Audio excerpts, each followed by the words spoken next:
1 Reis, capítulo de número 19, versículo de número 4, diz o seguinte: E foi para o deserto, andando um dia inteiro.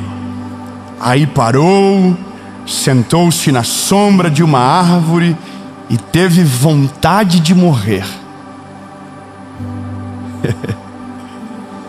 Então orou assim: Já chega, ó Senhor Deus, acaba agora com a minha vida. Eu sou um fracasso, como foram os meus antepassados. Sabe quem está escrevendo isso? Elias. Elias que está escrevendo isso. Elias foi um dos maiores profetas do Velho Testamento, e ele está dizendo para Deus: eu sou um fracasso. Elias foi um homem usado por Deus num dos tempos mais sombrios de Israel, aonde o paganismo, a adoração ao Deus de Baal, era a realidade daquele povo. Havia um rei chamado Acabe, casado com uma mulher chamada Jezabel, e eles eram extremamente cruéis, eram pessoas do mal. E é esse homem que Deus levanta no meio dessa turma louca, acontecendo um problema moral absurdo, espiritual terrível. E esse homem ora, e o céu se fecha por 3 anos e meio. E é esse homem que está dizendo: eu sou um fracasso. É esse homem que está dizendo: eu sou como meus antepassados, tira minha vida. É ele que está dizendo. Então ele diz: me leva dessa terra. Ele vai para longe, ele vai para o deserto, ele se esconde numa caverna. Mas esse homem orou, e durante 3 anos e meio não choveu na terra. E teve um dia que ele foi e orou, e a Bíblia diz que o fogo desceu e consumiu o altar. A chuva caiu de volta, e a Bíblia diz que nesse dia ele matou 450 profetas de Baal. E havia também os profetas de Azerá, cerca de 400, que a Bíblia não diz o que ele fez, mas talvez esse homem, poderoso na batalha, cheio de Deus e de autoridade, que ora e o céu fecha, que ora e o céu abre, está dizendo: eu sou um fracasso, me mata, tira minha vida. É doido imaginar que esse vencedor, esse homem, ele está vivendo isso. E aí, a parada é, porque um bilhetinho chegou para ele. Um bilhetinho chegou para ele. Jezabel mandou: eu vou fazer com você em 24 horas o mesmo que você fez com os profetas. E um bilhetinho fez ele dizer tudo que a gente leu: eu sou um fracasso, tira minha vida, fugitivo. Derrotou 450 profetas à espada e fugiu de um bilhetinho. Sabe o que é isso? É a prova que algumas coisas têm o poder de dominar a nossa mente e criar uma história fictícia que a gente acredita numa guerra que nem aconteceu. É tão doido imaginar que esse homem está dentro de uma caverna, escondido, morrendo de ansiedade, de medo de uma mulher chamada Jezabel, sendo que os profetas dela foram mortos por ele, sendo que ele orou e o céu fechou, sendo que ele orou e o fogo desceu. Mas essa é a parada: quando nós somos dominados pelo sentimento errado, nosso cérebro apaga aquilo que deveria controlar a positividade ou a fé do nosso espírito, da nossa alma. É muito doido imaginar isso, né? Mas olha que interessante. Alguém aqui já ficou ansioso a ponto de acelerar o coração? Quem? Que isso? São tudo doidinho. Também sou. Alguém aqui já ficou ansioso de suar a mão? A mão parece um slime. Alguém aqui já ficou nervoso de não conseguir dormir? Ai, que coisa boa. Tudo igual. Fala pra quem tá perto de você: nós somos igual. Nossa, que coincidência. Tudo doidinho. Agora, já parou pra pensar que você suou a mão por algo que não aconteceu, você ficou sem sono por algo que não aconteceu, você ficou com o coração apertando por algo que não aconteceu. E sabe o que é a loucura? É porque isso a medicina explica e o Elias está vivendo na prática. Em 1996, se eu não me engano, acho que é isso, Dr. Joseph, conhecimento científico, valoriza. Nossa, tô impressionado comigo agora. Dr. Joseph escreveu um artigo científico que o nosso cérebro, ele não consegue diferenciar de maneira clara o que é real e o que é imaginário. Nossa, irmão, isso aqui é sinistro. Como assim? Exatamente.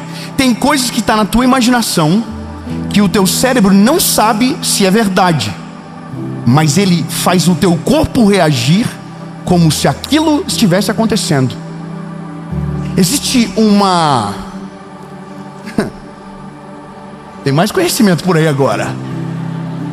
Ele ativa o nosso sistema límbico. Ah não, você tem que respeitar.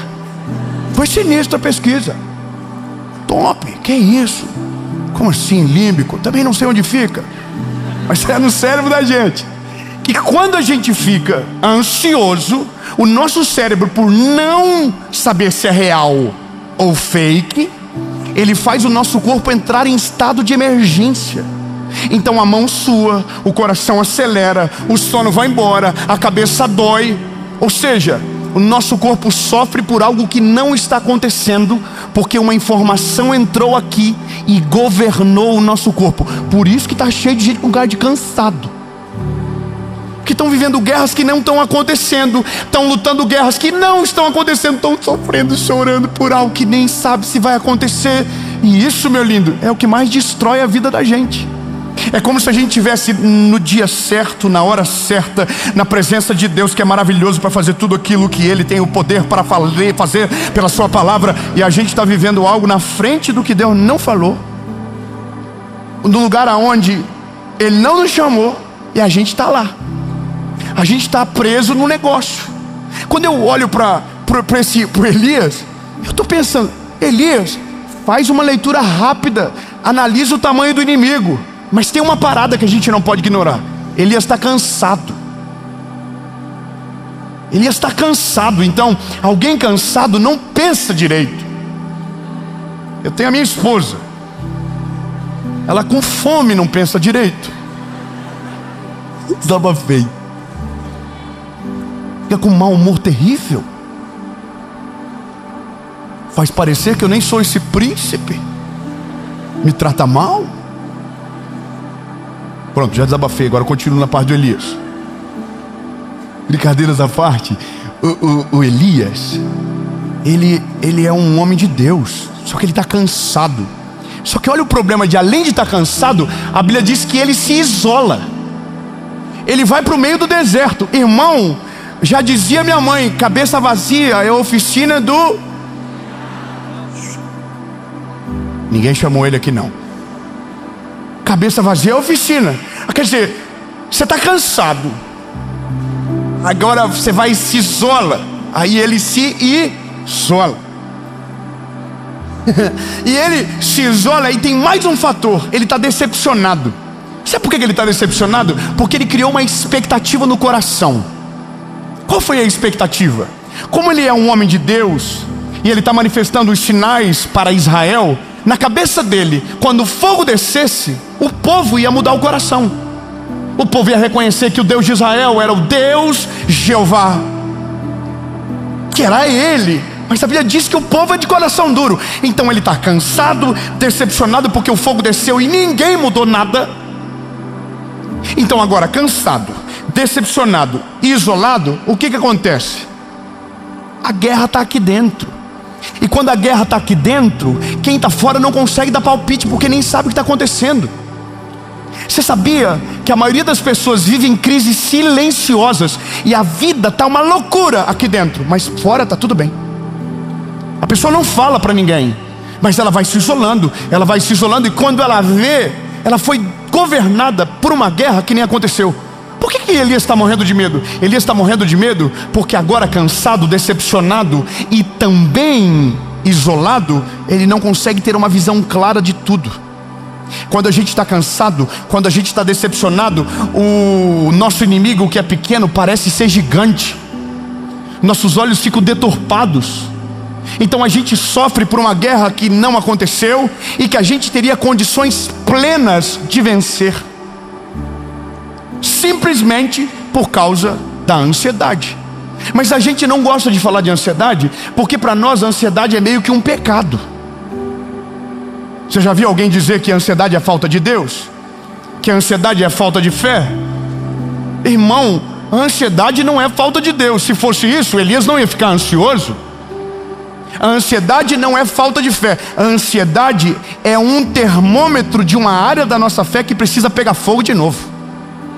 Mas não é falta de fé. Porque se fosse falta de fé, quando Deus fosse encontrar ele na caverna, Deus ia chegar metendo louco. Mas a Bíblia diz que ele não fez isso. Deus sabe tratar com gente ansiosa.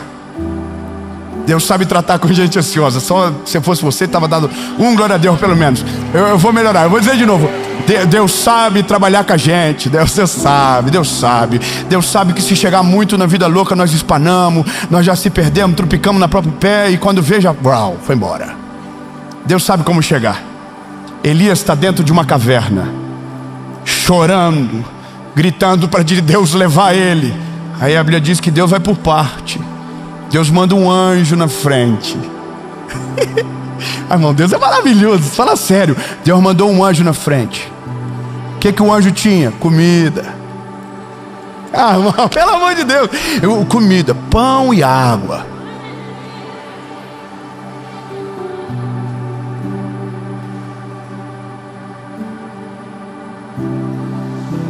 Aí Deus entra depois. E como que Deus fala? Deus fala sussurrando. Deus não fala gritando. Deus fala aqui, ó. O Elias, o que você está fazendo aí, Elias? O Elias, aí Deus diz: sai daí, Elias. Sai daí. Eu tenho um plano com você. Eu estou contigo, Elias, eu não te abandonei. E outra, tem uma informação que tu não sabe. Lá em Israel tem 7.000 homens que não se curvaram e que temem a mim. Não desiste não, Elias. Tem gente que tem esperança. Tem mais de 7.000 lá. Vaza daí, Elias. Sai de dentro da caverna. Essa é a parada doida. A gente, porque cria uma expectativa errada, prefere não admitir que está ansioso para não parecer que está errado. E a gente esconde guerras aqui dentro que são nutridas durante anos e que nunca de fato acontecerão. E a gente está sofrendo sozinho. Agora Deus é tão incrível que a primeira coisa que Ele faz é Ele tira a objeção de dentro de Elias. Elias, tem mais de 7.000 homens lá que não se curvaram. Você pode pensar que o dia que o fogo desceu não fez resultado. Fez sim, Elias. Tem 7.000 homens lá, Elias. Sai da caverna, Elias. Você já comeu? Sai da caverna. Agora, a loucura de tudo é imaginar o seguinte: que nós, na maioria das vezes, estamos exatamente nessas circunstâncias, paralisados na vida, com medo de coisas que não era para ter medo, com guerras que não acontecerão, mas para a gente parece que vai acontecer. E a gente está vivendo assim, angustiado e sofrendo, e parece que a gente não entrega de fato para o Senhor o negócio. A questão importante é, a ansiedade, ela não é falta de fé. Isso você precisa ter certeza disso. Eu vou falar de novo para você fixar. A ansiedade, ela não é falta de fé. A ansiedade, ela não é a ausência de Deus. Não, meu lindo. Quando você está ansioso, quando você está passando por essa circunstância, é nesse dia que Deus aparece para você. Se fosse pecado, ele não ia te encontrar. Se fosse, ele não ia te achar. Mas ele sabe o que você sente. E sabe como ele resolve? Ele clareia a tua visão. Ele faz ver você enxergar que tem guerras que não vão acontecer, que só está dentro da sua cabeça. Que existem derrotas que não vão acontecer, que só está dentro de você. Que tem problemas que não existem, só estão dentro de você. E quando ele abre os nossos olhos, ele nos traz para a estação presente. E os nossos olhos se esquecem daquilo que estávamos olhando, que a nossa imaginação criou para desfrutar aquilo que Deus nos deu agora para viver. Elias, eu tenho uma informação para você. Tem 7.000 homens que não se curvaram. Há uma esperança. Levanta a cabeça. E outra, agora só eu estou dizendo, o que é Jezabel perto de você, garoto? Você arrebentou 450 profetas de Baal. Sai de dentro da caverna. Não, vou melhorar. Ô lindo, ô fofinho, ô cansado, ô sofrido. Essa guerra que você está lutando não está acontecendo não. Só está dentro da tua cabeça. Esse medo que você criou não é real, só está dentro da tua cabeça. Ei lindo, confia nele de verdade. Deposita toda a tua história na mão do Senhor. Confia que ele está cuidando da sua saída e ele vai cuidar da sua chegada. E entrega para ele logo e para de sofrer. Ei, bora!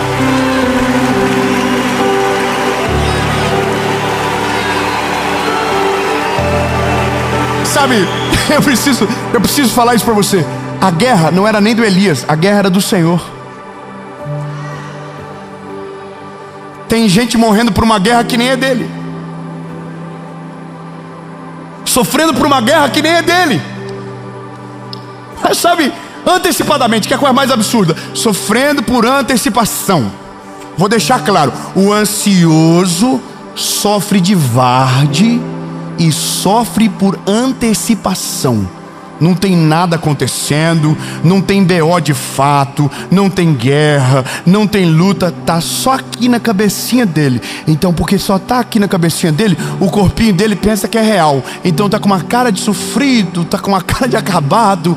Mas eu tenho uma notícia para você, lindo. Jesus está chegando na caverna que você se escondeu, no meio desse sentimento de derrota, de ansiedade, de perda. E ele está dizendo para você: ei, eu tô no controle, relaxa. Eu tô cuidando de todas as coisas. Eu cuidei ontem, eu cuidei hoje e eu vou cuidar amanhã.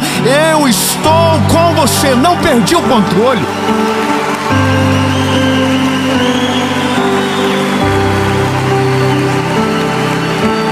Irmão, eu vou terminar, vou terminar.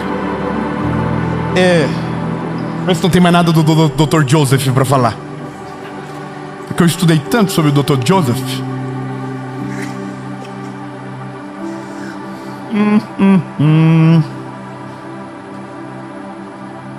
Gostei. Terminei tudo do Joseph. Agora é você que tem que resolver aí.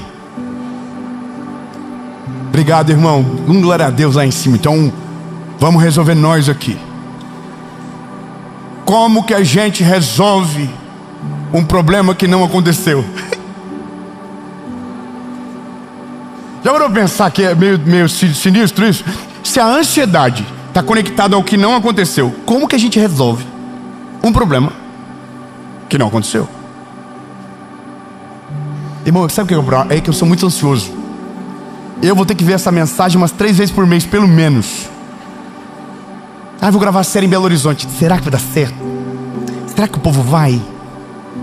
Será que o povo lá é tão animado como...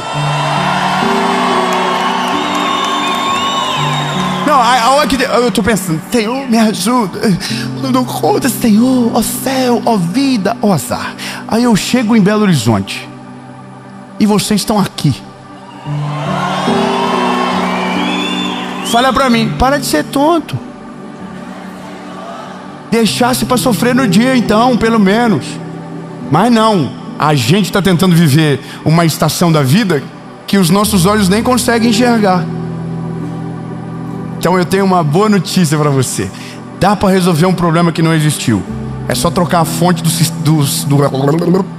é só trocar a fonte do sentimento que nos governa. Quer ver? André, é para você que vai casar essa aqui. Tá ansioso? É lua de mel, né? Rapaz santo, tá só pensando, como vai ser?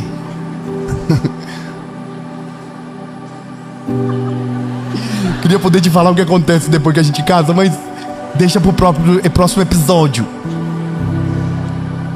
Escute, se o sentimento de ansiedade produz no nosso corpo dores que não existem, existe um sentimento que produz no nosso corpo o que de fato também ainda não aconteceu.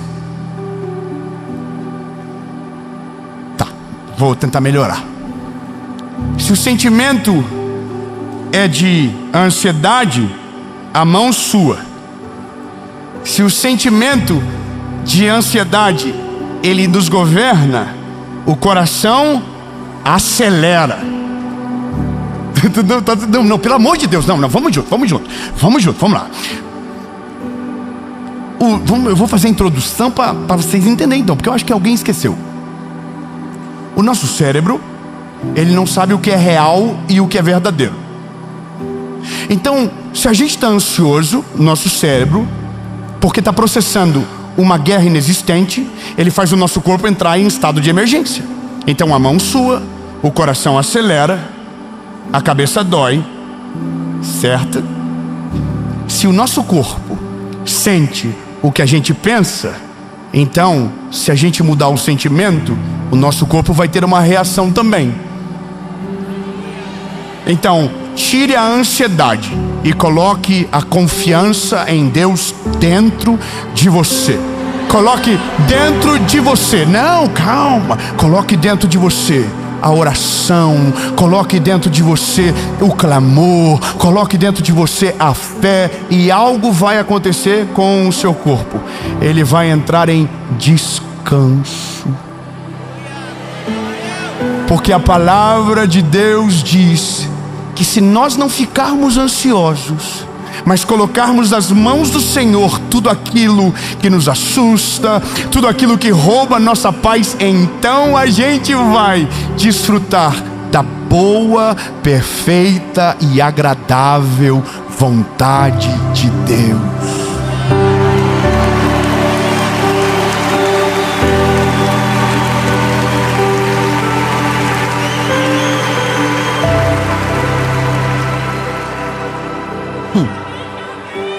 Eu também. Sabe, só para terminar, pensa comigo. A gente acorda de manhã, certo? E naquele dia, a gente tem uma entrevista de emprego.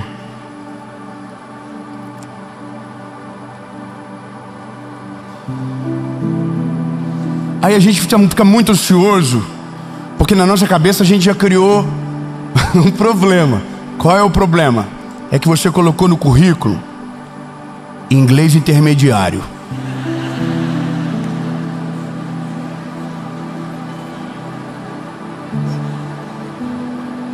Então o que você imagina?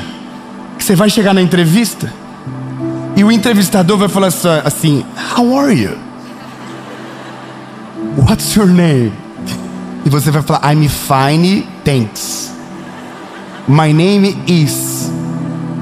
Você está pensando, nossa, ele vai perguntar tudo em inglês e pronto, acabou. Eu sou intermediário, mas é que eu falo espanhol também, então eu confundo às vezes. Sabe o que você tem que saber? Que talvez o teu entrevistador também colocou no currículo dele que o inglês dele era intermediário. É só um exemplo para você entender que de fato a gente não consegue saber o que vai acontecer no minuto após. Você não sabe o que de fato te espera. Você não sabe o que a vida vai lhe trazer. Você não sabe aonde tudo vai te levar. Você não sabe o que está te esperando da porta para fora. Então, se eu não sei o que me espera da porta para fora no meu futuro, eu só preciso saber de uma coisa: que Deus esteja comigo indo e que o governo dele já esteja me esperando.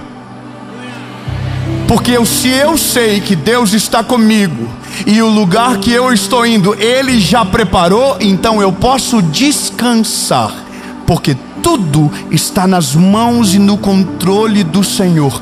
E é nesse dia que a gente começa a descansar na vida e vira um passageiro que não faz pergunta para o piloto, porque Ele está no controle, governando todas as coisas, e Ele sabe pousar e decolar. Deixa na mão dele. Sabe, isso aqui é papo para gente que fica velho, fica assim. Tem gente que só quando é velho fica assim: ah, já foi, já passou por tudo na vida, não precisa sofrer por isso. Já viu? Você fala com uma pessoa mais velha, fala: nada, sofre nada, isso é besteira. Mamãe, a gente tem que aprender isso logo. A gente não precisa ter 60 anos para aprender a saber que algumas coisas realmente na vida não tem controle, que a gente tem que confiar de Deus de verdade. Então fala para alguém que está novinho perto de você ainda, fala para ele: meu lindo, vai esperar até 100 anos para ficar leve? Olha a cara de sofrido que você está.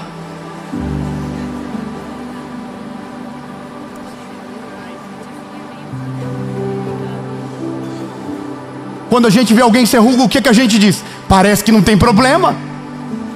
Às vezes teve mais problema do que você. A diferença é que ele não se preocupou, ele se ocupou. Ele viveu estação por estação. Deus cuidou de todas as coisas e ele ainda está de pé.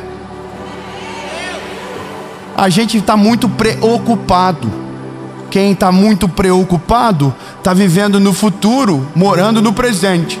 Então não desfruta do presente e não tem nenhuma certeza sobre o futuro. Agora, quem está descansado sabe que o futuro Deus está comandando e que no seu presente reside a paz que excede todo entendimento. E essa é a graça da vida. Quem descansa no eterno vive uma vida de plenitude. Mesmo no meio da tempestade, ele confia que o Deus que lhe chamou pelo nome tem poder para andar por cima das águas e acalmar qualquer tempestade.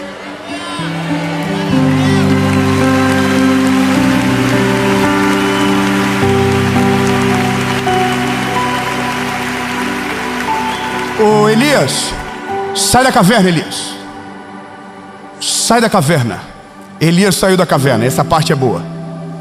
Jezabel prometeu que ia matar ele em quantas horas?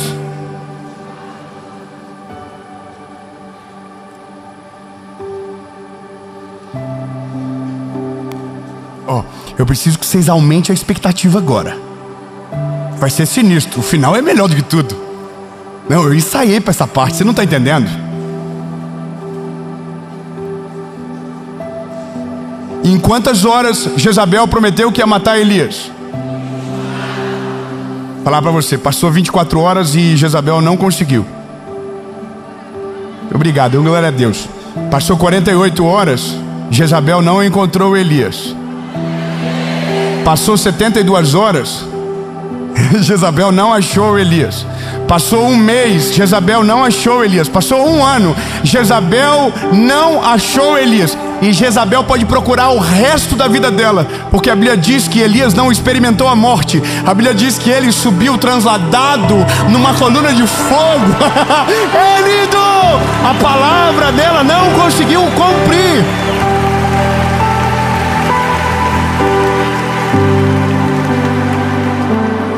Só vai acontecer com você aquilo que Deus quer. A vontade dele vai prevalecer. Então, Jesus, nós estamos de boa.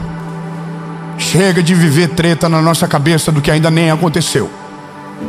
Jesus, coloca na nossa mente aquilo que nos traz a esperança. Renova a nossa fé. Jesus, a gente tá se preocupando com coisas que não tem nada a ver. Ajuda a gente a ficar de boa, Jesus. Porque já é muita treta nessa terra para a gente ficar se incomodando com o que ainda nem aconteceu. Então, príncipe, nós amamos tanto o Senhor, que o que a gente quer experimentar em 2026 é dessa paz que está na palavra. A paz que excede todo entendimento. Produz descanso para a nossa alma. Traz alento para o nosso espírito, Jesus. Porque a partir de hoje, a gente não está mais com controle. A gente não está mais tentando viver o que ainda não aconteceu. Está tudo na tua mão e o Senhor sabe o que é melhor. E o Senhor irá fazer. Assim nós cremos e no teu nome oramos. Em nome de Jesus.